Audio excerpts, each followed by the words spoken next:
नमस्कार दोस्तों, मेरा नाम है अंकित नेगी और सबसे पहले मैं आपसे ये कहना चाहूँगा कि अगर आपको मेरी वीडियोस से कुछ भी वैल्यूएबल सीखने को मिलता है और आपने अभी तक मेरा चैनल सब्सक्राइब नहीं किया है, तो मेरे चैनल को सब्सक्राइब करें और अगर मेरी वीडियो अच्छी लगे तो अपने फ्रेंड्स और फैमिली के साथ इसे शेयर करें। उसके अलावा अगर आपको किसी भी स्पेसिफिक टॉपिक पे कोई भी वीडियो चाहिए तो कमेंट बॉक्स में कमेंट करें, मैं उसके ऊपर एक बहुत अच्छी वीडियो बना दूंगा। धन्यवाद। अब बहुत बार ऐसा होता है कि आप जब भी कोई इम्पोर्टेंट ऑफिस का काम या फिर कॉलेज का असाइनमेंट कर रहे होते हैं, उस टाइम आपके बैक ऑफ द माइंड में बहुत सारी चीज़ें चल रही होती हैं, क्योंकि यूजुअली जो भी लोग 20 से 45-50 तक की उम्र के लोग हैं, those people are active in their career, in their education, और वहाँ पे आपको साइमल्टेनियसली बहुत सारी चीज़ें देखनी पड़ती हैं। घर का काम है, शाम को राशन लाना है, दोस्तों के साथ घूमने जाना है, वीकेंड पे पार्टी करनी है।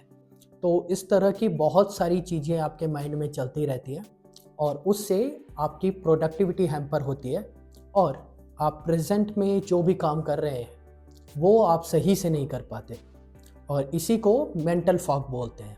इसका इलाज बहुत सिंपल है। आपको कुछ भी स्पिरिचुअल करने की ज़रूरत नहीं है या फिर मेडिटेशन करने की ज़रूरत नहीं है। इसका इलाज है सिंपल, और उसे हम बोलते हैं जर्नलिंग। जर्नलिंग यानी राइटिंग। फिर राइटिंग से आपका ब्रेन बहुत ज़्यादा रिलैक्स्ड फील करता है और ऐसा लगता है कि आपकी सारी प्रॉब्लम्स दूर हो गई हैं। आपने किसी ऐसे इंसान को बता दी है जो उनको दूर कर सकता है और आपको आपकी प्रॉब्लम्स बहुत छोटी लगने लगती है।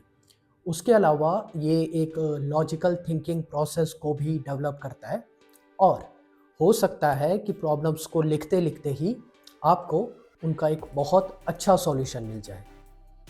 अब जर्नलिंग के लिए आपको बहुत अच्छी ग्रामर या फिर बहुत अच्छी हैंड राइटिंग या फिर बहुत अच्छे सेंटेंसेस की ज़रूरत नहीं है।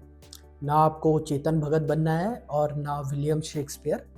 तो आपके माइंड में जो भी रैंडम थॉट्स आते हैं उनको नोट डाउन कर लो।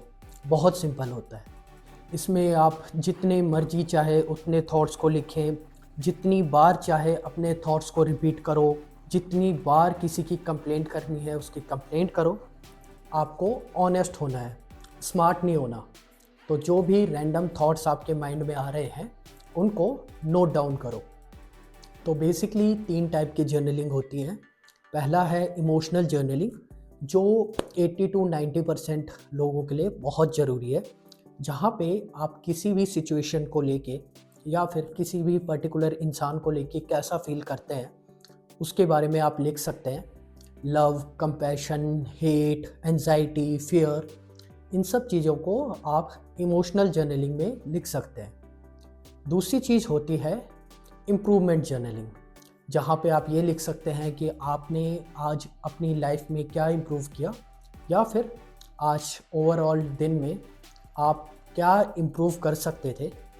और तीसरी और सबसे इम्पॉर्टेंट जर्नलिंग होती है प्रोडक्टिव जर्नलिंग, जहाँ पे आप दिन के स्टार्ट में लिखते हो कि मैं ये 10 चीज़ें करूँगा, और दिन के एंड में आप उन सारी चेकलिस्ट को फिर से चेक करते हो कि मेरी 10 में से कितनी चीज़ें हो गई। तो इस तरह से आप जर्नलिंग करके अपना बहुत सारा टाइम और अपना बहुत सारा एफ़र्ट बचा सकते हो।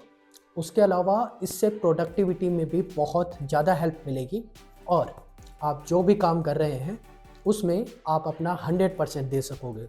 तो इसको ट्राई करें, और अगर आपको इससे बेनिफिट मिला तो 1 हफ्ते, 2 हफ्ते या फिर 1 साल बाद मेरी वीडियो पे कमेंट करें, मुझे थैंक्स बोलें। धन्यवाद।